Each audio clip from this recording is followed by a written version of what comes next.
Hello दोस्तों, मेरा नाम है अल्तमन शेयर के और आप देख रहे हैं एआर के नॉलेज।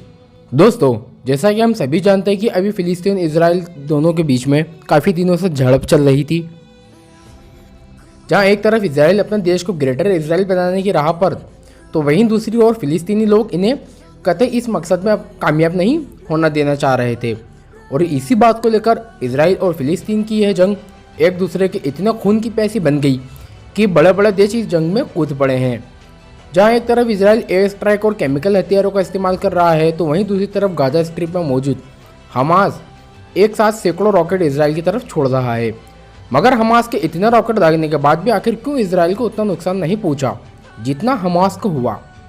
इसका सीधा सीधा एक ही जवाब है, इजराइल का आयरन डोम।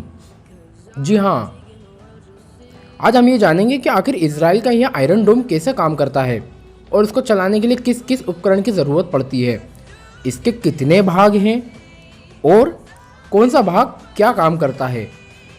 और दोस्तों, यह भी जानेंगे कि एक मिसाइल को मार गिराने में इसमें कितना तक खर्च आता है, साथ ही साथ पूरा आयरन डोम का टोटल खर्चा कितना है। ये सभी बातें आज की वीडियो में हम जानने वाले हैं। तो दोस्तों, वीडियो को बिना स्किप करे पूरी देखना। मुझे उम्मीद है कि आपको ये जानकारी काफ़ी पसंद आने वाली है। तो दोस्तों, आयरन डोम सन 2011 से इजराइल की सेना में शामिल है। इजराइल के आसपास इतने दुश्मनों को मद्देनजर रखते हुए इजराइल ने इस आयरन डोम को अपने बेड़े में शामिल किया। इस डिफेंस सिस्टम को इजराइल ने अमेरिका की मदद से ही अपने देश में इसे तैयार किया है और इसकी खास बात यह है कि यह हर तरह के मौसम में काम करने में सक्षम है, फिर चाहे घने बादल हो, बारिश हो या तेज धूप हो। इस आयरन डोम को किसी भी मौसम से कोई फर्क नहीं पड़ता। अब ये जानेंगे कि ये कैसे काम करता है। दोस्तों, देखा जाए तो इस आयरन डोम में 3 कंपोनेंट होते हैं, जिसमें एक होता है डिटेक्शन एंड ट्रैकिंग रडार, और दूसरा पार्ट जिसे battle management and weapon control, जिसे शॉर्टकट में BMC भी कहा जाता है, और तीसरे हिस्से को मिसाइल फायरिंग यूनिट कहा जाता है। अब बात करें अगर रडार की, तो रडार का काम है जो मिसाइल उसकी रेंज में आती है, तो रडार का काम उसकी रफ्तार का पता लगाना और उसकी डायरेक्शन का पता लगाना, मतलब कि वो मिसाइल किस तरफ से आ रही है, कितनी स्पीड से आ रही है और ये कहाँ जाकर गिरेगी। ये सभी काम डिटेक्शन एंड ट्रैकिंग रडार का होता है। इसके बाद यह सभी इंफॉर्मेशन रडार उस आयरन डोम को दूसरे हिस्से को देता है, जिसे आप आयरन डोम का दिमाग भी कह सकते हैं। जी हाँ, अब मान लीजिए कि दुश्मन की मिसाइल अगर किसी ऐसे हिस्से में जाकर गिर रही है जहाँ तो ना किसी की जान या माल का नुकसान बिल्कुल भी नहीं है या बिल्कुल नहीं हो सकता है, तो वो मिसाइल को गिरने देता है जहाँ मिसाइल जा रही है। यह काम उस मिसाइल को गिरने देना है या नहीं BMC का होता है, यानी battle management and weapon control का होता है। BMC जो कि उस आयरन डोम का दिमाग है, अगर उसे लगता है कि मिसाइल उस हिस्से में गिर रही है जहाँ उसे नहीं गिरना चाहिए या फिर उसे उस जगह से गिरने से रोकना ज़रूरी होता है, तो BMC उस मिसाइल लॉन्चर को सिग्नल देता है, जिसे फायरिंग यूनिट कहा जाता है, या जिस चीज़ को हम पूरा आयरन डोम समझते हैं, जिसे हमने अक्सर फोटोज़ में या न्यूज़ में जहाँ भी हमने देखा है। उस लॉन्चर को सिग्नल मिलते ही उसमें लगी मिसाइल, जिसे इंटरसेप्टर कहा जाता है, वो लॉन्च हो जाती है, जो सीधे जाकर आने वाली मिसाइल पर जाकर फट जाती है। जहाँ एक तरफ आयरन डोम से निकलने वाली इंटरसेप्टर मिसाइल पूरी तरह धमाके से तबाह हो जाती है और आने वाली मिसाइल को भी तबाह कर देती है। यह आयरन डोम 100 में से 90 मिसाइलों को गिराने में सक्षम है।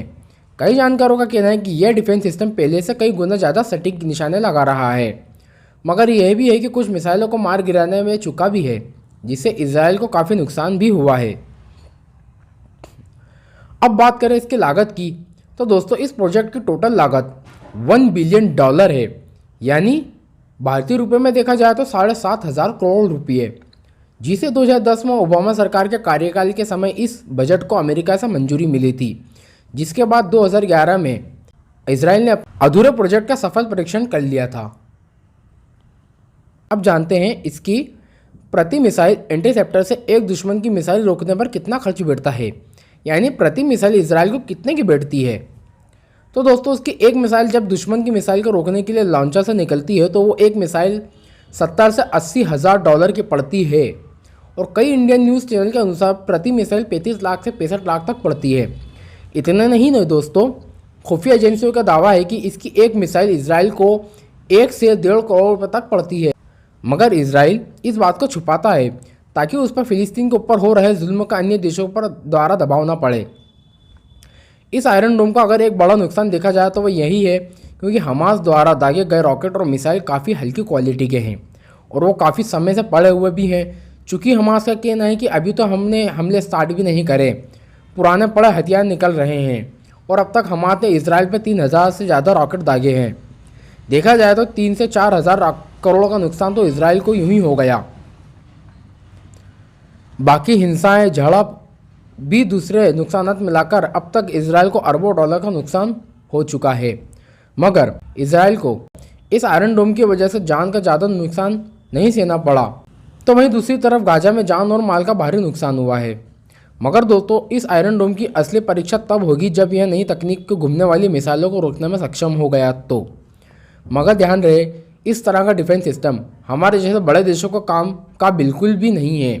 यह देखा जाए तो केवल छोटे देशों का बहुत काम का है।